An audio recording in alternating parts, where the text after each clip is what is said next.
So, Honor, last time, is it struck you? What's this mean? As you know, it's truly the last time you're gonna head for a road trip, college games, and all that. Yeah, we kind of made it a big deal today after practice. It was like it's our last practice in the practice facility. So I mean, it's surreal in a way of just you kind of don't know if it's over after we lost to BYU. It's like there's a lot of ambiguity of what's next. But I mean, we're here now, so now we know obviously there's no other tournament after the Crown. So, so this is officially it. So I mean, you can either use that as a fuel of just giving it your all in terms of flight preparation, or just going with emotion. I think we have a great group that wants to give it our all for this last go around. Some people opted out, players, not on your Not us, team, yeah, but yeah. others. Ever a consideration, and why do you think your group didn't want to do that? I mean, I can't speak for anybody else, but our group, I mean, we just love each other too much. I think that's the greatest part about us playing longer is just being able to be with each other and these experiences that we have together to keep them going for as long as possible. So I don't think it was a thought in anybody's mind to not play just off the simple fact of that. And also, we just love to compete and play basketball. I mean, if you could put a college uniform on again, like, why would you not? Especially for us seniors. I know that this is it for you, and it's not the NCAA tournament, but what would winning this tournament, even though it's not the NCAA tournament, mean for you, even for the program? It could be a stepping stone, like, say, that's happened in the past, that to lead to bigger heights in the future. I mean, yeah, obviously the ultimate goal is always the tournament, and I was fortunate enough last year to be in kind of the same situation with Chattanooga, and we ended up winning the NIT, and that felt, I mean, at that point, there's only, 3 teams to end the season with a win. That was us, Nebraska, and Florida. So to be able to keep the momentum going with this program with a win like that in a national tournament, I mean, would be great for this, not only this program, for us to remember that for, we'll still obviously remember the season regardless, but to end it off like that and confetti coming down and just being in such a great mood with each other, I mean, it would be opposite of what we felt at BYU, just the tears and the emotion. So it would be like a good emotional, journey to go win something like that, even though it's not the tournament. Is it harder, though, even for players collectively, or even what you experienced at Chattanooga, to, say, 3 or 4 years from now, if, say, West Virginia makes a Sweet 16 or something, to be able to connect your team back to leading to that? Because teams are so different, rosters are so different,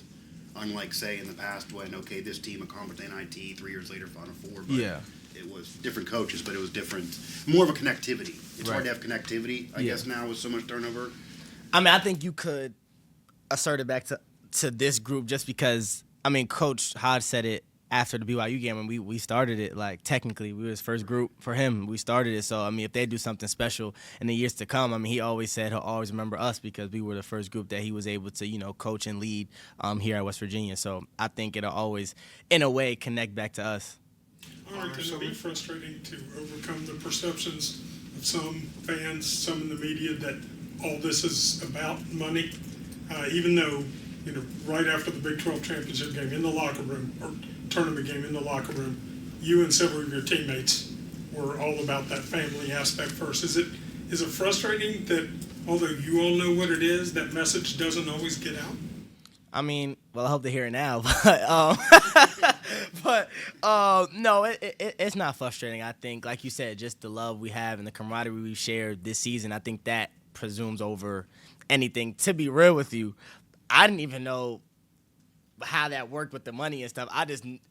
I knew a little bit of a generalization of, okay, maybe you get money, but I didn't even know until I watched the Three Guys podcast with Coach Hodge last week. I didn't know. So my dad called me yesterday like, you get paid, right, if you win. I was like, no, I didn't. So the purpose of playing and the motivation to play is far from just the money. I think it's just, like I said, being able to have these experiences with each other because we truly do love each other. I think that's what's motivating us more than money. And then obviously people get paid nowadays anyway.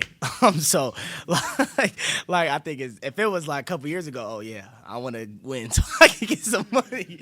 But Lucky that this group of players had that similar outlook that you do about meshing and being together, or do you think part of that was the type of players the coaches recruited and put together for this team?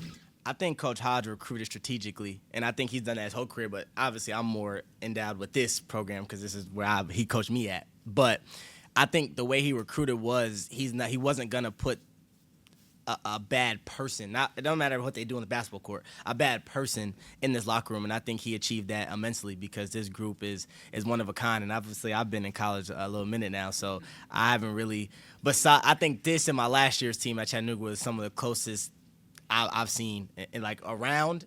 If it wasn't my team, just looking at other programs like you just mentioned, or just the programs I've been around. So he definitely did a good job of putting the right people, not just the players, the right people in this locker room. Honor, so many times during the season, you get asked about quick turnarounds. Yeah. What's it like having 3.5 weeks in between games and to scout an opponent, to get ready for an opponent? What's that situation been like for you guys? Honestly, weird. It was kind of weird because I found myself in the house with Morris. We're watching March Madness. We're just watching the games, and then you just think at halftime when the game's not on, oh shoot, we still have to play basketball. I forgot, but because I've been in those situations before. A couple years ago, I'm watching the games damn, I can't wait till next year to play. But now I'm like, oh, let's go to the gym. We have to play. So it was kind of a weird feeling, especially with the time that we have off till the crown. Because last year in the NIT, we started right away. So there was no wait. It was okay. We knew who we were gonna play. We're going. So it was definitely, that's all I can really say. It was kind of weird, but I mean I think it's good. Selfishly and personally for me, getting a break is you come back rejuvenated, and I feel I found my shot a little bit better. It's my legs under me a little bit. So I think it's a give and take, but I think it was positive for us. Speaking of watching March Madness, was there a little bit of you and every other three-point shooter in the country flying with that ball when Mullins let it go last night? It was funny because that and I don't know if y'all saw Chase Johnson when he shot it from half court, high point. I'm like, damn, I wish I was there. I would just had a March Madness moment. But yeah, last night that was crazy. That was interesting. But I definitely had a couple text messages could have been you.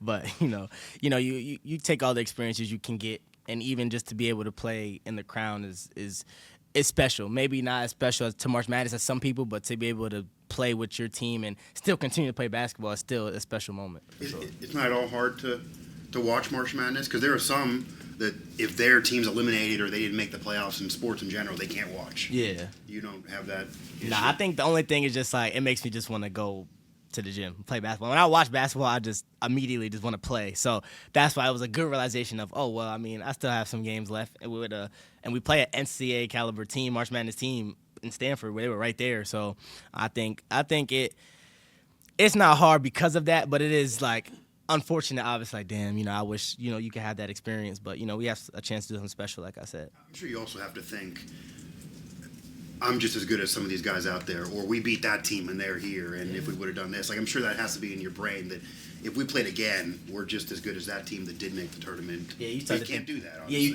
can't. You start to think about damn, if we would have just, or if we could have just, or I would have made this. You start thinking about that, but when you think about it like that, I mean, you just won't grow because you're still focused on what could have been. But right now we have a chance to make something happen, instead of thinking about what could have happened. So, yeah. Honor, you came here as a transfer, obviously had a good year. What would you say to potential transfers that are looking at this program in the future? Yeah. I would just say if you want to grow not only as a basketball player, but as a person, this is the best place to be. Just this coaching staff and the way they teach you, like I said, not about how to put the ball in the basket because we can all grow in that facet. But we've all come here, especially as transfers, with the experience of putting the ball in the basket, of winning games, but just growing and your mind to life beyond basketball and using basketball as a chance to enhance your growth. I think this is the best place to be. Coach Hodge, I mean, he's a wonderful just person, not coach. He's one of the most personable coaches I've ever had. Just be able to go in his office and just talk to him, just about life or basketball. I've talked to him in his office for an hour and a half one time. He was like, well, I got to get to this meeting. You got to get out. It's been like that sometimes. So just, and like I said, the locker room that he creates, you want to be a part of that. Because, again, you hear stories of people in locker rooms that just don't suffice in terms of a whole season. So just, if you want to accept the challenge, too, that's the thing, too. They're going to push you. I think I've grown on the court tremendously, especially my point guard abilities, my playmaking, my ball screen like defense, of course. Let me not forget to mention that. Defense, of course, but just growing all facets of your game. I think this is the place to be, and I think he already started off great with getting the 5-star in Miles and the 4-star in the Loom. Like all these guys that he's bringing in. I mean, they're gonna do something special here for sure in years to come. You mentioned point guard abilities. How much does it change with not having a mirror?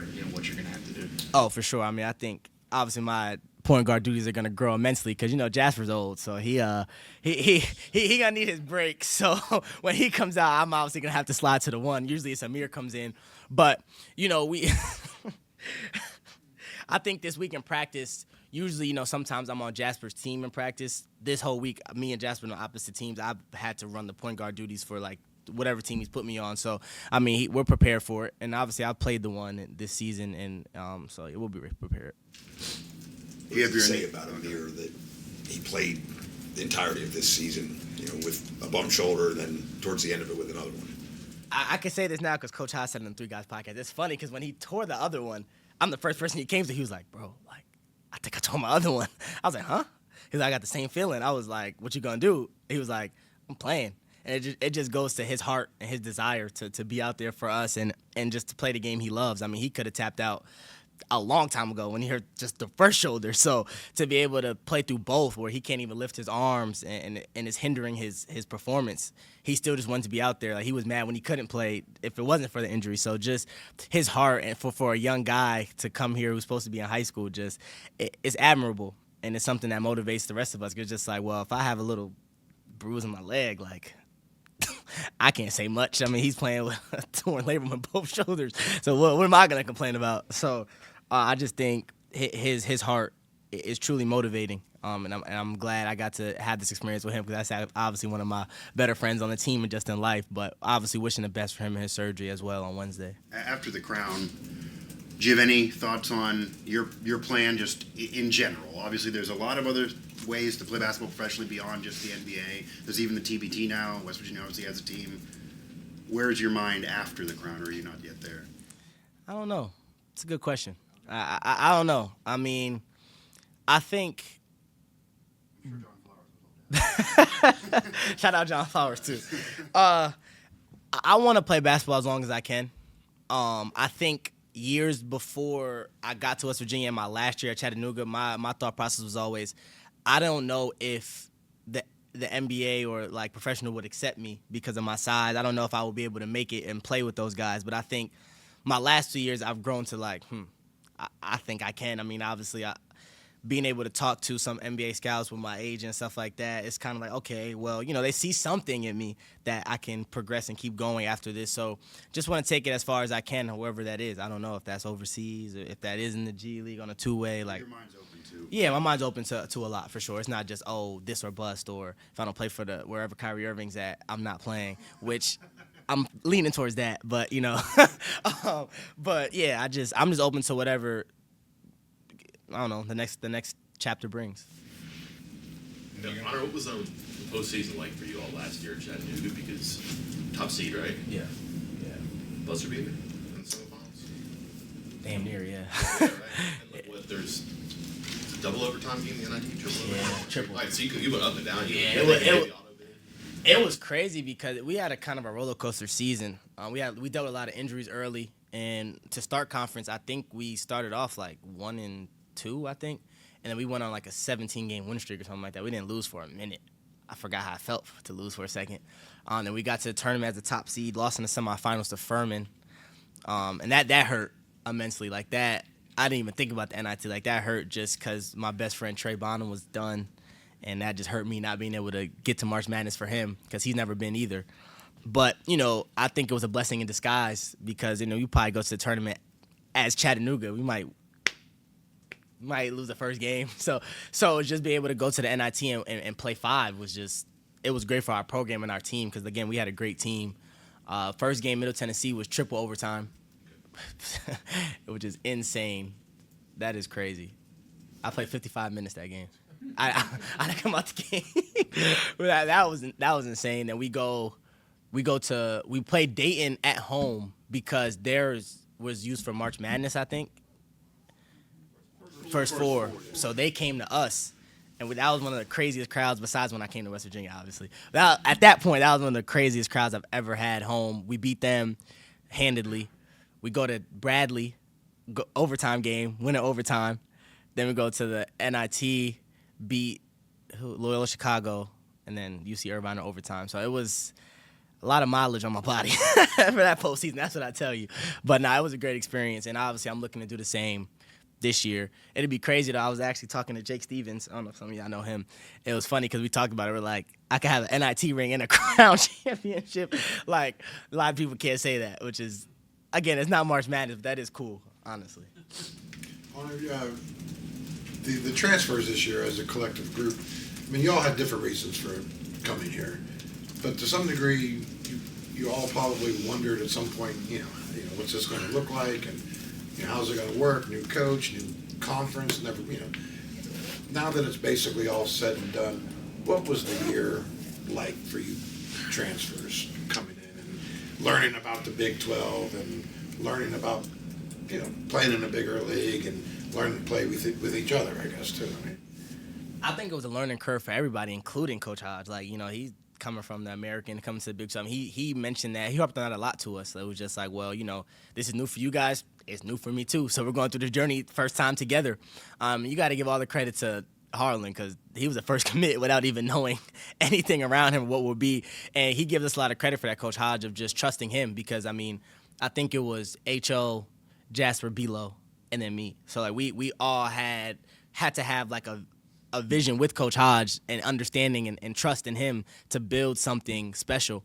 And I think we did a lot of special things year one. Obviously, it wasn't what maybe some fans would have liked, even us. Obviously, we wanted to go to March Madness, drop some games, but to be able to have this experience together and do it together, like legitimately together, no matter what. When we lost, when we won, when we lost to Utah, when we beat Kansas, like to be able to stay together through this journey, again, I think it goes to the head. Coach Hodge, his recruiting, the way he galvanized us as a group from day one. I just think he deserves all the credit for that, for our camaraderie this year and what we were able to accomplish for sure. So, first year in a bigger, we learned a lot about ourselves in a bigger conference, just about what we can do in our individual gamemanship and just mind. You learn a lot. You were the holdout of the bunch then? Or What do you mean? Last one Hold. to sign? It's a negative word. Yeah. Right word. But I was, maybe, I guess. But yeah, I committed the same day as Jasper actually though, because we were texting and we committed. But yeah, H.O. was first. Like I saw him commit to West Virginia like on my timeline. I think I was still like in the NIT. I'm like, oh, interesting, West Virginia. Who's going there? I don't know. What is that? But funny enough, I end up here. All right, thank you. Thank you so Appreciate much. you guys. Thanks, Honor.